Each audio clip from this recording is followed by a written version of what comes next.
did something wrong, I got a spanking. Spanking, when done correctly, teaches children not to repeat bad behavior. The problem with today's society is more and more parents are choosing not to spank their kids, resulting in a bunch of bratty children running around. People have forgotten the original reason spanking has been around to begin with.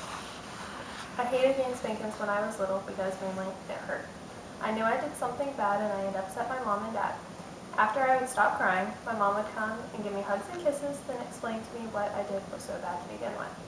I would make a mental note to never do whatever I did in that particular instance again. My situation is an example of how spanking is supposed to be done. The purpose of a spanking is mainly to hurt the children's feelings and teach them not to do it again. Spanking should never be done in anger and only on the fattiest part of the body, behind.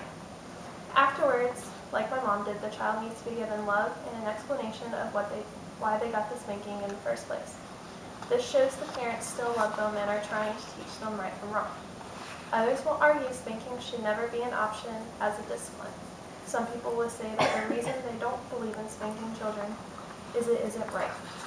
They think spanking children is bad because most parents only spank when in the heat of the moment or when they are angry or upset. This is a big no-no. When a parent is angry, they will more than likely inflict more pain on the child out of haste than they normally would. When the child sees their mom or dad so angry at them, the image will frighten and cause the child to have a traumatizing moment. It is because of this reason any parenting book will state, in some form or another, do not spank your children when you're angry, for two reasons. A, no parent should get pleasure or enjoy spanking their kid. And B, now not every kid does wrong deserves a spanking. Spanking is for extreme behavior like lying or throwing a temper tantrum. For example, sometimes a simple timeout or taking away a favorite toy will work. It is the parent's responsibility to decide what punishment is suitable for the crime. There has even been talk when people are blaming kids who have lower IQ scores on being spanked as a child. ScienceDaily.com wrote about Strauss's study on IQ and spanking. My mom was spanked as a child, and her IQ is relatively high. She was smart and learned her lesson the first time. Spanking is also a way of teaching a child about consequences. Just like with a dog, good consequences result in treats, and bad consequences result in a spanking. If a child were to get a spanking anytime they backtalk to their parents, eventually they would learn, hey, spankings hurt, maybe I shouldn't talk back to mom anymore. The parents who don't believe in spanking their child when they talk back to them or throw a temper tantrum normally end up with the kids with bad attitudes. On the other hand, if a child realized every time they brought home good grades, they got a reward like $1, they would learn, oh, I should do good again to get a reward. There were several kids growing up in my class who didn't have any respect towards teachers and felt they could act any way that they wanted. If those were the kids whose parents talked out the problem and said things like, John, please don't yell at me again, okay? I watched those same kids grow up and be those punks who had no sense of authority or respect towards adults and their peers. Children's brains are like sponges.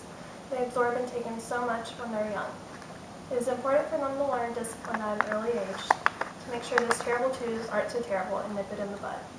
Waiting until a child is 10 or 12 to start spanking is way too late.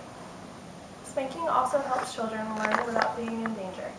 For example, a child touches the stove and learns that it is hot and that it hurts.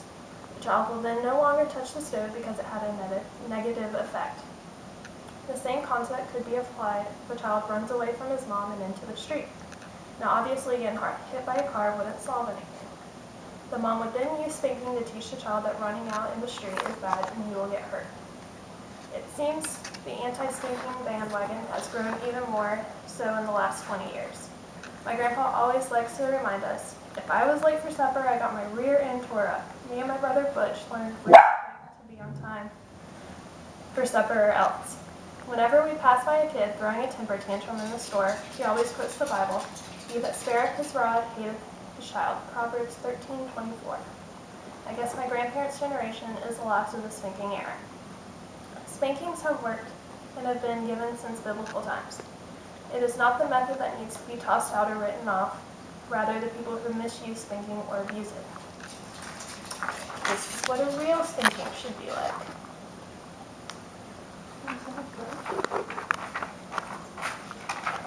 This is not spanking.